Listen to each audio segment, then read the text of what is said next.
হরে কৃষ্ণ। কদিন আগে রাখি বন্ধন গেল। সে রাখি বন্ধনে অনেক ভাইয়েরা রাখি পরেছে বা বোনেরা রাখি বেঁধেছে। আপনারা কি জানেন রাখিটা কেন বাঁধা হয়? অনেক লোকে জানে না, আর না জানলে তাদের জন্য এই ভিডিওটা। তো ভিডিওটা পুরো দেখতে থাকুন আর আমার কথাগুলো শুনেন। আর আমার কথাগুলো যদি সত্য হয়, যদি কোনো গ্রন্থে পান, তাইলে লাইক, শেয়ার আর সাবস্ক্রাইব অবশ্যই করবেন।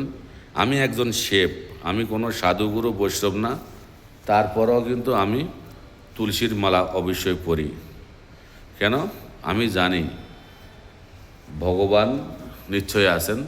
যদি আমি কর্ম করি তাতে কোনো অসুবিধে নেই, আমার ধর্মটা মেন দরকার আগে। তো যাই হোক না কেন, পুরাণ মতে যে ভবিষ্য পুরাণে বর্ণনা আছে, দৈবাসুর সংগ্রামের সময় রাজা ইন্দ্রকে তার পত্নী ইন্দ্রাণী এই রাখিটা বেঁধেছিলেন। তারা কিন্তু স্বামী স্ত্রী। তো সেই মানে কি রাখিটা বাঁধার পরে, এটা রক্ষা কবচ বলে, রক্ষা কবচ।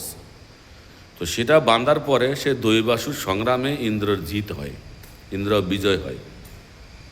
সে পরে এটা আস্তে আস্তে মানে কি পরে পরে পরে পরে ভাই বোনে পরিণত হয়েছে, যে বোনে রাখি বাঁধবে, ভাইয়ে আশীর্বাদ দেবে, তারপরে ভাইয়ে বোনকে রক্ষা করবে। এটা পরম্পরা হিসাবে হয়ে আসছে পরে পরে। কিন্তু তার থেকেও মহান যেটা ধর্মে পাওয়া যায়, সেটাও পুরাণে আছে, যে দ্রৌপদী হয়েছে অগ্নিকন্যা। দ্রৌপদীকে ভগবান শ্রীকৃষ্ণ নিজের বোন বলে মেনেছিলেন, মুখ বলা বোন, তো বোন বলে মেনেছিলেন। তখন একদিন ভগবান শ্রীকৃষ্ণের হাতে একটা খোঁচা লেগে রক্ত মানে কি যাইতে শুরু করলো। তখন দ্রৌপদী নিজেরই শাড়ির আঁচলকে কেটে ছিঁড়ে ওটা বেঁধেছে। তৎক্ষণাৎ রক্ত বন্ধ হয়ে গেছে। তারপরে মানে কি ভাইয়ের সেই বিপদ থেকে, ভাইকে সেই বিপদ থেকে মুক্ত করেছে। তার জন্য ভগবান শ্রীকৃষ্ণ তাকে আশীর্বাদ করেছেন এবং বলেছেন, যখনই তুমি আমাকে চোখ বন্ধ করে, যখনই আমাকে তুমি মনে করবে, তখনই আমি তোমার পাশে থাকব। যেই কোনো বিপদ আসুক না কেন, আমাকে স্মরণ করবে, আমি তোমার পাশে থাকব। কেন? আমি ভাই, আমি বোনের বিপদে সবসময় পাশে থাকব, বোনকে রক্ষা করব বিপদ থেকে।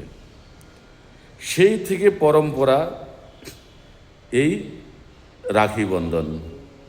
অনেক লোকে জানে, আবার অনেক লোকে জানে না। অনেক লোকে তার অনেক রকম মাহাত্ম্য মনে করে। আবার আরেক মাহাত্ম্য আছে, রাজা বলি রাজাকে যখন বামন অবতারে ভগবান শ্রীকৃষ্ণ পাতাল লোকে পাঠিয়েছেন, তখন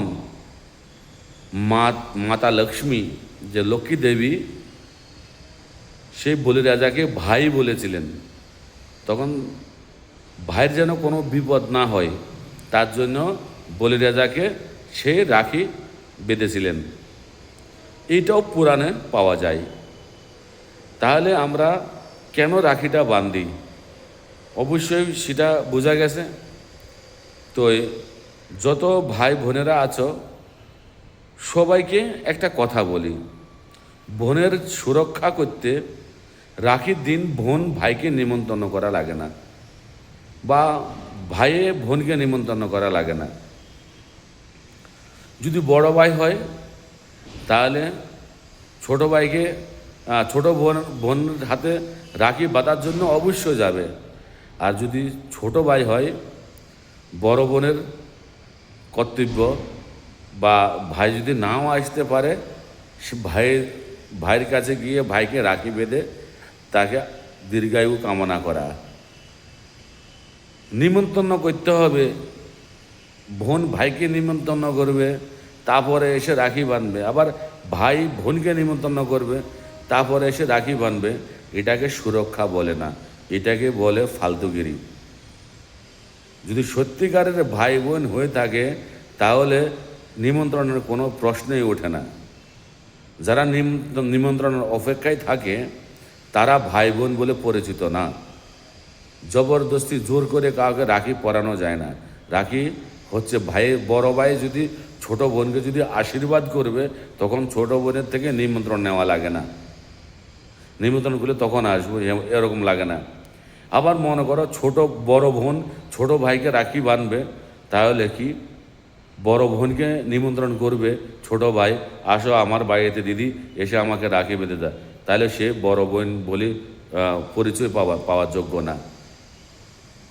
রাখি পূর্ণিমাতে কেউ কাউকে নিমন্ত্রণ না করে ভাই বোনের প্রতি শ্রদ্ধা ভক্তি রেখে যদি রাখি বাঁধে তো সেটাকে বলে রাখি পূর্ণিমা।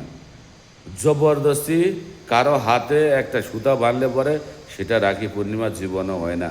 মন থেকে রিস্তা হয়, মন থেকে হয়, তন থেকে না।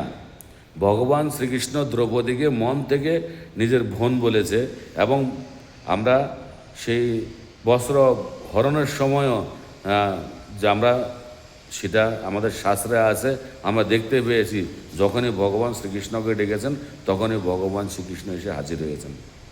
তাহলে আমাদের সমাজে কি বলে? আমাদের সমাজে এটাই বলে, শিক্ষা আছে আমাদের সমাজে, আমরা দেখেও চোখ বন্ধ করে থাকি। তো সবাই আমার সাথে একবার বলুন, জয় শ্রীকৃষ্ণ, জয় শ্রীকৃষ্ণ, জয় শ্রীকৃষ্ণ, জয় জয় শ্রীরাম, হরে কৃষ্ণ।